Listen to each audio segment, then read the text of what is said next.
मेरे चैनल में स्वागत है। जय माँ गायत्री, जय गुरुदेव।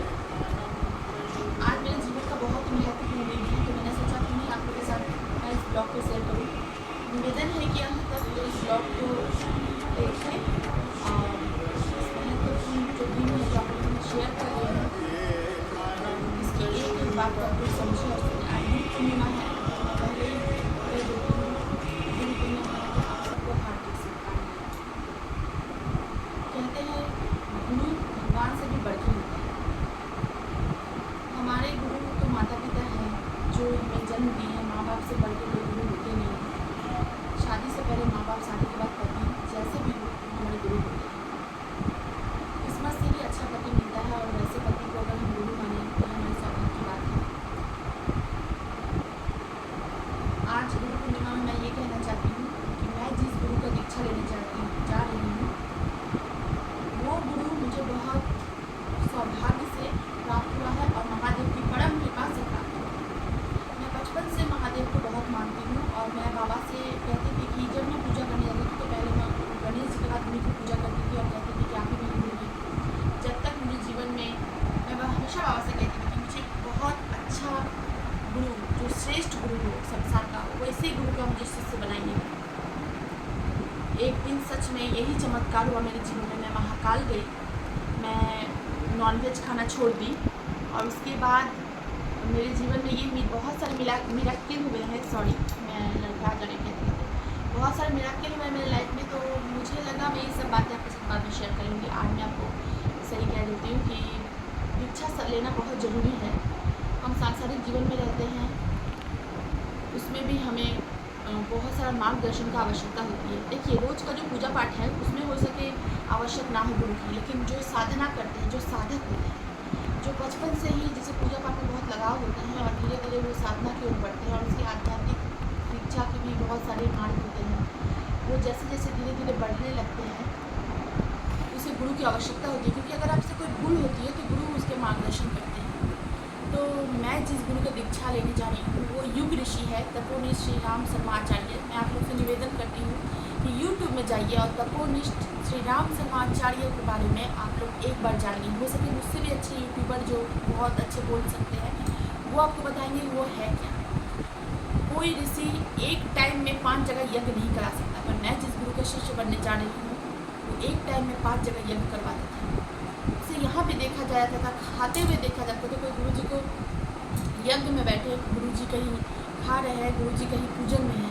मेरे गुरु इतने श्रेष्ठ गुरु हैं। एक मानव के लिए संभव नहीं है कि वो एक साथ 5 जगह हो, पर एक देवता के लिए संभव है। तो इसलिए वो देवता के रूप में इस धरती में आए। जैसे भगीरथ ने गंगा को लाया, उसी तरह माँ गायत्री को हमारे गुरुदेव ने लाए। इसका नाम है श्री राम शर्मा आचार्य। आज मैं उनको अपने जीवन में लाके मैं अपने जीवन को धन्य और अपना ये जन्म और आने वाले जन्म को सफल करना चाहती हूँ। आप लोगों को पता ही है गायत्री काम नहीं है, हम सबके लिए। और मैं ये भी बता दूँ, गुरु जी ने कहा था कि जब आप उनके बारे में यूट्यूब में सर्च करेंगे तो आपको सब कुछ पता चल जाएगा। जब वो 9 साल के थे तब उन्होंने माँ गायत्री का आह्वान किया था। 10 वर्ष में उन्हें यज्ञ पवित्र धारण किया था, जिसे जनेऊ कहते हैं हिंदी में, और संस्कृत में यज्ञ पवित्र कहते हैं और बांग्ला में इसे कहते हैं पोइते। तो जो भी गुरुदेव ने कहा, जो यज्ञ पवित्र को धारण करेगा, जो तिलक धारण करेगा, जो माँ गायत्री का गुणगान करेगा, मतलब गायत्री मंत्र का जप करेगा, वो होगा असल ब्राह्मण। जन्म से ब्राह्मण नहीं होता, कर्म से ही ब्राह्मण होता है। जन्म लेंगे हम ब्राह्मण के घर में और मांस मदिरा खाएंगे, अय्याशी करेंगे, तो जन्म से नहीं कर्म से ही हर एक मनुष्य का प्रतिष्ठा होता है, वो जाना जाता है। उसी तरह हमारे जो गुरुदेव है वो बहुत श्रेष्ठ है और ऐसा श्रेष्ठ गुरु का शिष्य बनने का मुझे आज सौभाग्य प्राप्त हुआ है। मेरे पति बचपन से बहुत साधना करते थे, लेकिन उनकी भी एक कहानी है। विवाह के बाद हम 7 वर्षों से गायत्री परिवार से जुड़े हुए हैं, लेकिन मुझे पता नहीं था नहट्टी में भी एक शक्तिपीठ है माँ गायत्री का। पेंडल में जो है उसके बारे में मुझे पता था।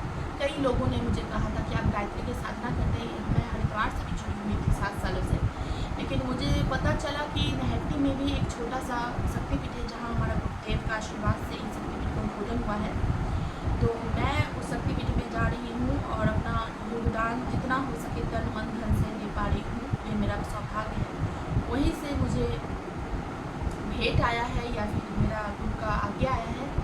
आज गुरु पूर्णिमा है, बहुत बड़ा पूर्णिमा है। आज रविवार है, 2023 आषाढ़ मास का शुक्ल पक्ष का पूर्णिमा तिथि, 3 रविवार, माँ गायत्री का दिन है। और आज सच कहूँ तो आप लोग को विश्वास नहीं होगा, गुरुदेव ने मुझे स्वप्न में दिए हैं और मुझे लगता है कि अब मुझे दीक्षा ले लेना चाहिए। क्योंकि मैं बचपन से बहुत मांस मछली, मदिरा नहीं, मैं मांस मछली खाती थी। जो भी मुझे कहने में मिस्टेक हो गया, मुझे माफ़ कर दीजिएगा, लेकिन मांस मछली नॉन वेज वगैरह मतलब मेरा फेवरेट होता था। इसके बिना मैं खा ही नहीं पाती थी और सच बताएं तो इसके बिना मेरा एक दिन भी नहीं चलता था। जो मेरे करीबी है वो सबको पता है, वो सब शौक थे, कैसे हो सकता है। लेकिन मैं महाकाल गई, मेरे साथ वहाँ भी बहुत सारे चमत्कार हुए, उसका भी मैं किसी दिन आपको बताऊँगी। तो इसके बाद मैं नॉन वेज छोड़ने के बाद मेरी गायत्री मंत्र का जब से मेरा जो प्रारब्ध था, अगर आप आध्यात्मिक जीवन में आपका अनुभव होगा तो आप लोगों को पता होगा, जो आध्यात्मिक लाइन में है, कि अनुभव जो होता है वो किसी को बताया नहीं जा सकता। और मैं बता के आप लोग को वो मतलब मैं अपना अनुभव प्रकाश भी नहीं कर पाऊँगी आप लोगों के पास, क्योंकि आप लोग विश्वास नहीं करेंगे। जो भगवान को मानते हैं, जो जानते हैं, जो अपना तन मन धन उनमें सौंप चुके हैं, तो पता होता है, क्योंकि एक ऑरा आपके साथ काम करती है। प्रारब्ध क्या है ये आप यूट्यूब में ये भी सर्च करके देख सकते हैं। जब तक मेरा प्रारब्ध कटा नहीं तब तक गुरुदेव का दीक्षा लेने का सौभाग्य प्राप्त नहीं हुआ है। अब मुझे लगता है आज ये भव्य सूर्योदय हुआ है, मेरे जीवन में सोने का सूर्योदय हुआ है और हीरे सा चमक रहा है आज मेरा दिन। तो आज मैं जा रही हूँ गायत्री मंदिर, मैं दिखाऊंगी वहाँ कैसे मैंने दीक्षा लिया है। और मेरे पति आज योग्य पवित्र धारण करने वाले, जिसे जनेऊ कहते हैं। तो जन्म से तो नहीं, कर्म से तो हम ब्राह्मण और ब्राह्मणी बन चुके हैं। और एक बात मैं बता दूँ, मेरे जो गुरु हैं उन्होंने उम्र 10 साल में तपस्या करते हुए ज्योति से एक सूक्ष्म वतन, जो ज्ञानगंज जिसे कहते हैं हिमालय के एक बहुत बड़ा ऐसा यूनिवर्सिटी है जहाँ जिसका बारे आप लोग को हम लोग पता नहीं है। जो इसके बारे में रिसर्च करते हैं उनको बहुत अच्छे से पता है कि मैं जो कह रही हूँ। तो हरिद्वार में जो गुरुजी ने इतना बड़ा शांति कुंज का प्रतिष्ठा किया है, श्री राम शर्माचार्य माता भगवती देवी ने, तो वो बचपन से ही जब जन्म लिए थे तब उन्होंने 10 साल की उम्र में साधना करते हुए गायत्री माँ का केवल उम्र 10 साल उन्होंने योग्य पवित्र धारण किया था। वो जब एक कमरे में बैठ के साधना कर रहे थे माँ का, तो उन्हें एक ज्योति से, प्रकाश से एक ऋषि उभर कर आए और सामने आके वो दिए के लौ से जो ऋषि आए, तो वो कुछ पल के लिए घबरा गए गुरुदेव। तो उन्होंने कहा कि तुम जन्मों जन्मांतर से मेरे शिष्य रहे हो और मैं तुम्हारा गुरु हूँ। तुम रामकृष्ण के रूप में जन्मे थे, मैं तब भी तुम्हारा गुरु था। जन्मों जन्मांतर से मैं तुम्हारा गुरु और तुम मेरे शिष्य रह चुके हो। इसीलिए इस बार भी तुम्हें कुछ कार्य के लिए यहाँ भेजा गया है। उन्होंने गुरुदेव को आज्ञा किया कि उन्हें 24 वर्ष के अंदर उन्हें 24 लाख पुरुष चरण करना है। आपको पता है 24 लाख पुरुष चरण, एक पुरुष चरण मनुष्य अपने जीवन में कर ले तो जन्म और मरण तो क्या, वो स्वयं साथ भगवान की कृपा पा सकते हैं। 24 पुरुष चरण उन्होंने किया था, जो साधारण कोई व्यक्ति नहीं कर सकता, जो आज तक किसी ने नहीं कर पाया और ना कभी कोई कर पाएगा। हो सके ऐसा कोई जन्म ले, पर 24 पुरुष चरण, तब 24 लाख में होता है एक पुरुष चरण। तो आप गोविंदा के बारे में सर्च कीजिए, उन्होंने एक पुरुष चरण किया था, 0 से हीरो बनने की उसकी कहानी है।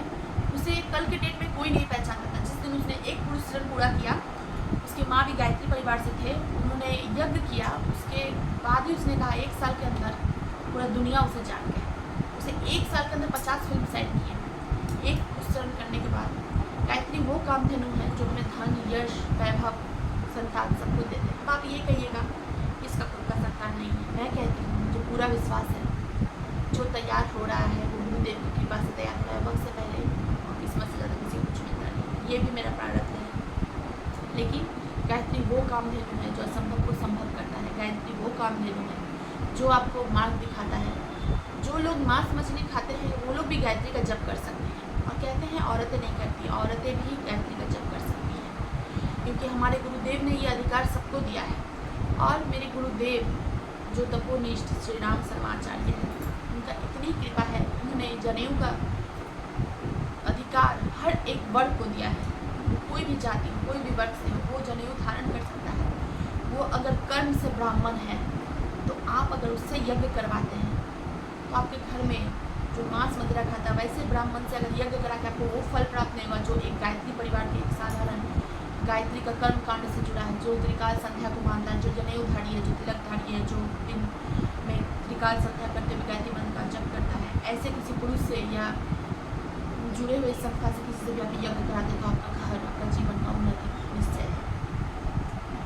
आज मैं आपको गुरुदेव के बारे में कहना चाहती हूँ, गायत्री मंत्र के बारे में किसी और दिन आपको बताऊँगी। मैं आज इस स्तर पे आ पाई हूँ कि मैं गायत्री मंत्र के बारे में कुछ कह पा रही हूँ।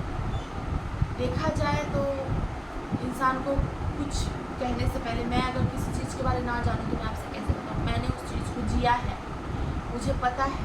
गायत्री मंत्र में कहना तो नहीं चाहिए, लोग कलयुग में फ़ायदे देखते हैं। मैं कहती हूँ दुनिया में ये महामंत्र, इससे ऊपर कोई मंत्र नहीं है। आप यूट्यूब में सर्च करके देख सकते हैं। असंभव को संभव करने वाले, मूर्ख को कालिदास बनाने वाले ये सारे जो सफ़र हैं वो केवल गायत्री मंत्र में ही है। गायत्री मंत्र ऐसा कुछ नहीं है संसार को जब प्रारब्ध नहीं करा सकता, आपको दे नहीं सकता। जो असंभव है उसे भी संभव करवाने की क्षमता है गायत्री मंत्र। और भगीरथ ने गंगा को लाया था और हमारे गुरु जी ने गायत्री को लाया है। और आज ये 15 से 20 करोड़ के परिवार, गायत्री परिवार जो गुरु जी ने अपने दम पे बनाया है, आज गुरु जी ना होते तो ये ना होता। इसलिए गुरु जी की परम कृपा है कि हमें ऐसा गुरु आज प्राप्त हो रहा है। कहते हैं पानी पियो छान के, गुरु करो जान के। तो गुरुदेव को भी मैंने उनके बारे बहुत जाना, समझा। आपको पता है आजकल रास्ता में चलते कोई भी गुरु बन जाते हैं। अच्छा आप बताइए, आप मंदिर में जाते हैं, किसी पंडित को अपना गुरु बना लेते हैं। आप किसी विपद में हो, जैसे रास्ते में कोई दुर्घटना घट रही हो, उस वक्त आप बोलिएगा गुरुदेव मेरी रक्षा कीजिए, क्या वो आ पाएंगे? क्योंकि वो एक साधारण मनुष्य है। पर मेरे जो गुरुदेव है वो सूक्ष्म रूप में इस संसार में है, वो जन जन के पास है। अगर 15 करोड़ परिवार है, 15 करोड़ के पास ही मेरे गुरुदेव उपस्थित है। जब मैं यज्ञ करती हूँ तभी मेरे गुरुदेव रहते हैं, जब मैं भोजन करती हूँ, याद करती हूँ, तभी मेरे गुरुदेव मेरे पास होते हैं। उनमें इतनी क्षमता है कि वो अपने शिष्य की रक्षा कर सकते हैं। उनमें इतनी क्षमता है कि वो अपने शिष्य का हर भूल का मार्गदर्शन कर सकते हैं। इसलिए गुरु जीवन में सर्वश्रेष्ठ होना बहुत आवश्यक है। श्री राम शर्मा आचार्य को गुरु तभी प्राप्त होता जब महाकाल की कृपा हो, और ये महाकाल का परम कृपा है जो ऐसा गुरु मुझे प्राप्त हो। ये मनुष्य के रूप में देवता है। आप यूट्यूब में क्या, इन्होंने 32 वर्षों में 34,000 पुस्तकें लिखी है। आप किसी साधारण मनुष्य को दिखा दीजिए जिन्होंने इतना पुस्तकें लिखी है। एक ही वक्त में 5 जगह यज्ञ करवा रहा हुआ ऐसा कोई पुरुष नहीं। महापुरुष होते हैं, पुरुषोत्तम होते हैं। स्वयं कृष्ण थे जो बाल रूप में हर जगह लीला करते थे। उन्हीं के रूप में एक युग ऋषि हमारे यहाँ प्रकट हुए हैं इस धरती में, वो है श्री राम शर्मा आचार्य। दिखने में वो साधारण थे लेकिन वो साधारण नहीं, बहुत असाधारण है। ऐसा गुरु का शिष्य आज नहीं बनने का। तो मैं चलिए आप लोगों को दिखाता हूँ गायत्री मंदिर नहटे का, और कैसे मैंने वहाँ हवन किया, यज्ञ किया, और मेरे पति का यज्ञ पवित्र होने जा रहा है। और आज मेरे पति का जन्मदिन भी है, उन्होंने गुरु पूर्णिमा के दिन जन्म लिया है।